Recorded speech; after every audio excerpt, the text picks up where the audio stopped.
Libre. On vit dans le moment présent, mais vu qu'on est comme un livre, qu'on est comme une histoire, eh bien, parfois on pense à son passé, parfois on pense à son futur.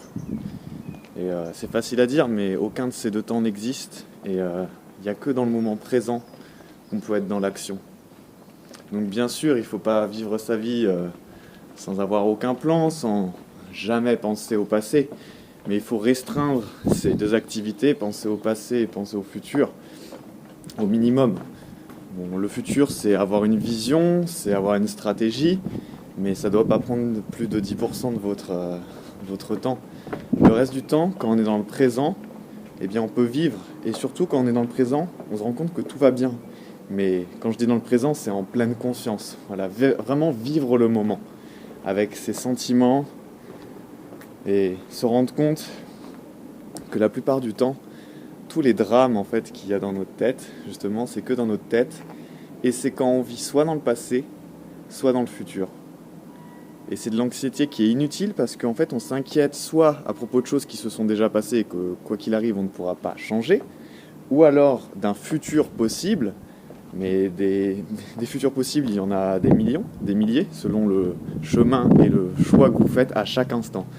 Donc s'il y a bien une leçon, c'est que si vous avez des choses qui vous inquiètent, des anxiétés, de toute façon le seul moyen de régler ceci c'est de vivre dans le présent et d'agir.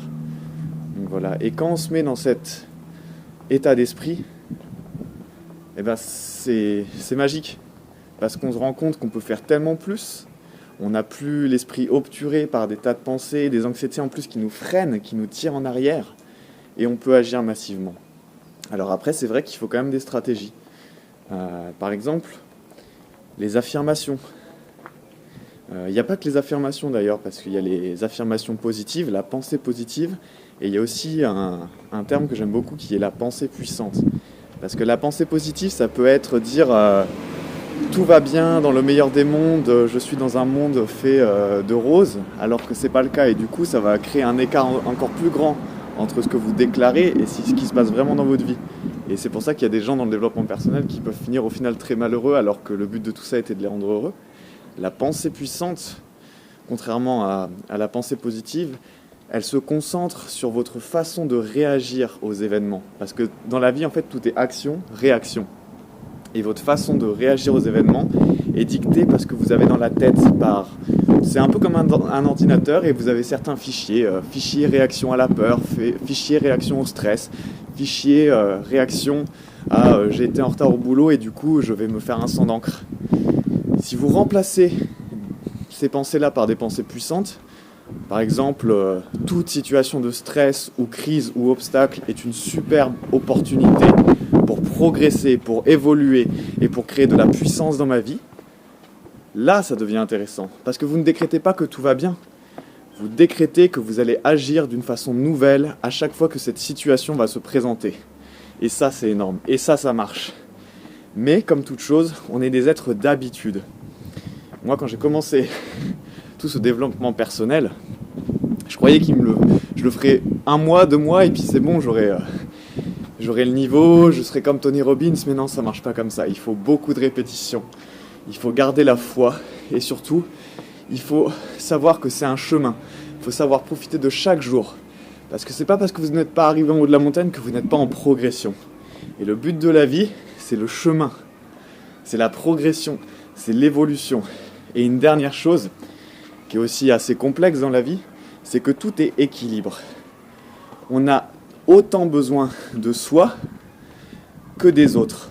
On est autant la personne la plus importante que les autres sont la personne ou les personnes les plus importantes. On ne peut pas évoluer tout seul, mais on ne peut pas être tout le temps avec les autres et ne pas faire un travail d'introspection pour se connaître en profondeur. Quand on se connaît bien, quand on travaille sur ses émotions, on est plus soi-même, on a plus son plein potentiel et du coup, eh bien, on est meilleur avec notre environnement et on dégage plus de bonheur, plus de progression en conséquence. Donc voilà, tout est une question de choix entre parfois ce qui est facile et ce qui est juste de faire dans votre vie. Donc voilà, faites des choix, vivez en équilibre et ne vous faites pas un sang d'encre. tant que vous vous couchez le soir avec un sentiment de progression, c'est que vous avez fait votre job. Et ça me rappelle, pour finir cette fois-ci, un des 4 accords Toltec qui dit qu'il faut toujours faire de votre mieux. Donc voilà, la vie c'est faire de son mieux.